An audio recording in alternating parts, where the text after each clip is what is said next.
મારું નામ મીનાબેન બાબુભાઈ મંસૂરી છે. હું અમદાવાદમાં રહું છું. છેલ્લા 12 વર્ષથી મારા બંને પગમાં બહુ તકલીફ હતી. જે લોકોએ ઓપરેશન કરાવ્યા એ લોકોના રિવ્યૂ પૂછ્યા. કોઈ કે સારું છે, કોઈ કે સારું નથી થતું, બહુ તકલીફ થાય છે, કરાવશો જ ના. એ બધે પૂછપરછમાં મારો ઘણો લાંબો ટાઈમ નીકળી ગયો અને એમાં મારા પગમાં વધારે તકલીફ થઈ ગઈ.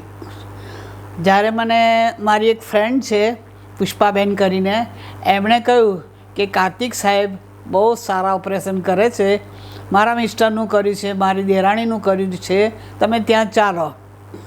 એ મારા બેનપણી મને લઈ આવ્યા અને કાર્તિક સાહેબનો કોન્ટેક કરાવ્યો અને કાર્તિક સાહેબે અમારી સાથે 1 કલાક સુધી બહુ સારી રીતે વાતચીત કરી, અમને બધું સમજાવ્યું. બરાબર કે તમે મોડા છો પણ તમારું સારું થઈ જશે, ચિંતા ના કરો અને ઓપરેશન કરાવો. બરાબર. એટલે અમે પછી ડિસિઝન લીધો.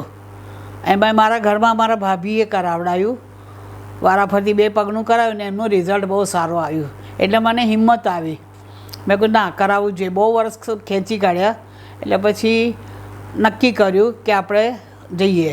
એટલે અમે SGVP સ્વામિનારાયણ હોસ્પિટલમાં આવ્યા અને અહીંયા નક્કી કર્યું. ચિરાગ સાહેબને મળ્યા, અમીષાબેન ડૉક્ટરને મળ્યા અને એ લોકોએ અમને બહુ સારો સહકાર આપ્યો, બહુ સમજાવ્યું અને કોઈ જાતની ચિંતા ના કરશો એ રીતની ખાતરી આપી અમને અને અમે તૈયાર થયા.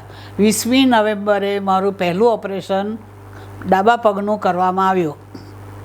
એમાં મને 4 દિવસ રહ્યા અને બહુ સરસ રીતે મને પહેલાં શરૂઆતમાં 2 દિવસ તો બહુ ભયંકર દુખાવો થતો હતો. ડર લાગતી હતી કે હવે શું થશે, કદાચ પગ બગડી જશે, એ ચિંતા થતી હતી. પણ ના, 3 ચોથે દિવસે ધીરે ધીરે ઇમ્પ્રુવમેન્ટ થવા લાગ્યું અને સારું થયું. પછી અમે ઘરે ગયા. પછી ફિઝિયોથેરાપીવાળાને બોલાવ્યા, એમણે સારી કસરતો કરાવડાવી, ટાંકા તોડવા આવ્યા અને ધીરે ધીરે જોયું બધું સરસ થઈ ગયું. એટલે પછી મને ઉતાવળ આવી કે હવે બીજા પગનું જલ્દી કરાવી દઉં, આ તો સરસ થઈ ગયું. આટલા દિવસ ખેંચી કાઢ્યું. પછી પણ એમાં મારા ઘરમાં પ્રસંગ આવ્યો એટલે પછી મારે થોડું ડિલે થયું. ફેબ્રુઆરીમાં કરાવવાનું હતું, એના બદલે મેં માર્ચમાં કરાવડાવ્યું અને એ બી નક્કી કરી કાઢ્યું મારે કરાવવું જ છે એટલે કરાવવું છે. હું ભલે મહિનો દુઃખ સહન કરીશ પણ પછી કાયમની લાંબી સમય માટે તો મને રાહત મળી જશે. હું ચાલી શકીશ, બધાની જોડે હરીફરી શકીશ. કેમ કે બંને પગમાં તકલીફ હતી એટલે ડાબે જમણે ડોલતા ડોલતા હું ચાલતી હતી. પણ ધીરે ધીરે એક પગ સારો થયો, મને હિંમત આવી ગઈ અને પછી બીજા પગનું બી ઓપરેશન કરાવ્યું. ઓટીમાં મારી સાથે કોઈ નહીં, મારો પ્રભુ હતો, મારા સાથેના ડૉક્ટર સાહેબો હતા, આખો સ્ટાફ હતો, બધા મને હિંમત આપતા હતા, અમારે સાથે સારો સહકાર આપ્યો અને મારું ઓપરેશન થઈ ગયું. અહીંયા જમવાનું એટલું સરસ મળે છે, આખા સ્ટાફનો સહકાર બહુ સરસ છે, સાફ સફાઈ બહુ સરસ છે, ચોખ્ખાઈ છે, બધા આવે છે. એક બેલ મારીને તરત સ્ટાફ આવી જાય, કંઈ બી જરૂર હોય બધા આવી જાય, હસી મજાક ખુશ રાખે બધા અને આપણને એવું લાગે જ નહીં કે આપણે હોસ્પિટલમાં છીએ.